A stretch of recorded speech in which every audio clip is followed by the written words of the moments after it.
Today I want to dispel some common myths around sleeping and help you understand what's important, what's not important, what positions are generally good and going to help you feel the best, and what positions are not so good, and how to modify some positions, and also a couple of other really important key things that will help you get a good night's rest. A lot of the exercises I give people, at least initially, are designed to get someone into more of a neutral position, meaning that we can get our ribs stacked over our hips, and we're not flared forward, flared back. We can be nice and stacked. Now, we also want to sleep in a position that will allow us to get that as well.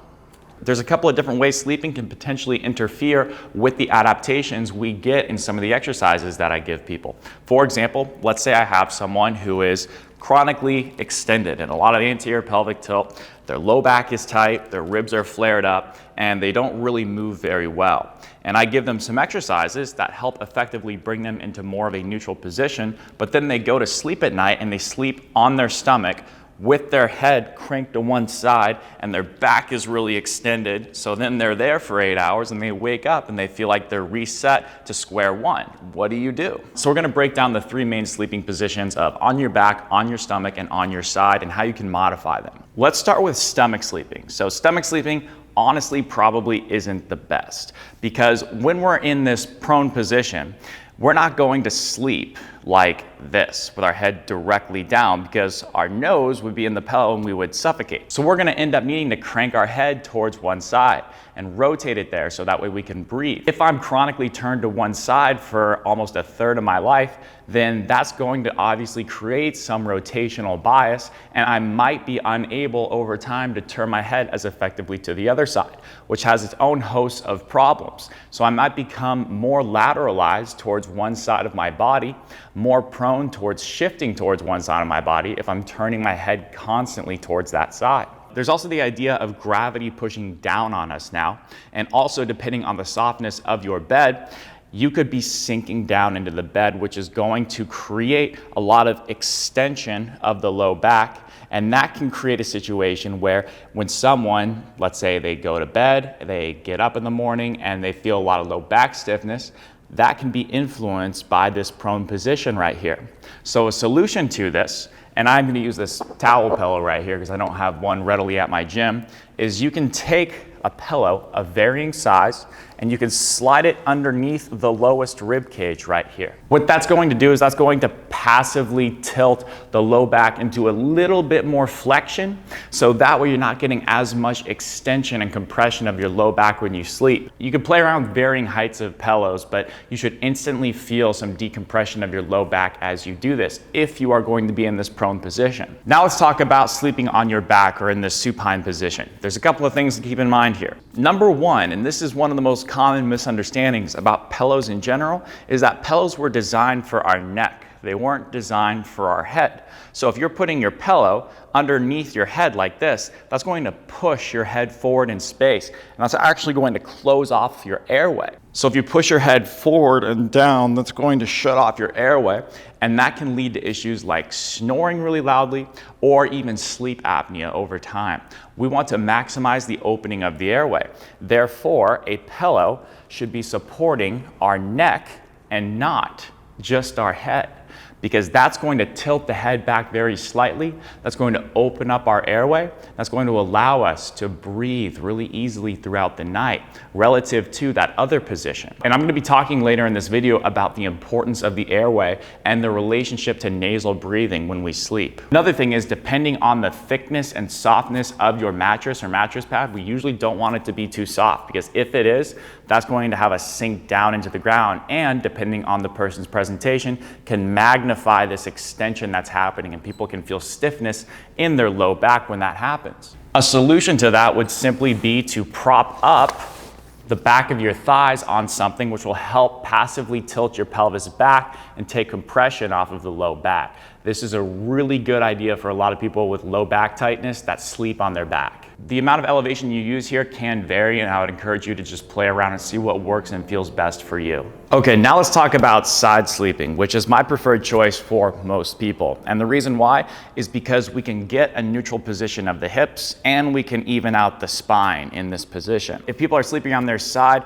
a lot of times again, depending on the softness of that mattress, they can sink down into the ground, which is going to basically side bend us to one side throughout the whole night. Not necessarily a problem for a lot of people, but for those with exaggerated asymmetries, might not be the best. So what we want to make sure we're doing here is first using a pillow height that's enough to allow us to keep a neutral cervical spine, meaning we're not side bent to one side or the other too much. We're just straight ahead, which will again maximize the opening of the airway. The other thing, and again, this depends on the mattress and how much side bend is present, is they can place a little towel underneath their lowest ribs right here, which is going to even out the spine from side bending from side to side. It'll keep it a lot more neutral here. And the last thing is that people will feel better with a pillow in between their thighs right here, which will even out their legs and help them align their hips better. So this 3 pillow setup is generally ideal for most people, but again, it depends on where you're starting from, because I know it's very hard for some people to change the position that they've been sleeping in for years and years. It's also ideal with this to get the knees a little bit more bent and the hips flexed, meaning that there's a little bit of bend in the hips, which will also allow us to, again, keep a more neutral pelvic position. Anecdotally, I will also say that when I see people use this 3 pillow setup, they don't shift and turn quite as much throughout the night because they're sort of put in this position. And there's a little bit more constraints preventing them from rolling all over the place, although that is an entirely individual circumstance, and some people will roll a lot, other people will roll less and stay pretty stationary. It just depends on you as an individual, but what you can really do is set yourself up for success in the best way that you can. Now, the last thing I want to address in this video, and this is probably the most important thing, is that we have to breathe through our nose when we sleep. I love the quote from the book, The Oxygen Advantage, that you have no idea what it feels like to have a good night's rest if you don't breathe through your nose when you sleep. There's so much truth in that sentence, because if we're sleeping with our airway restricted or our mouth open, there's a lot of physiological factors that go into that, and I'll link down below in the description an article that goes over that in detail. Something I see very commonly with people that have a lot of chronic issues is that they don't sleep with their mouth closed at night.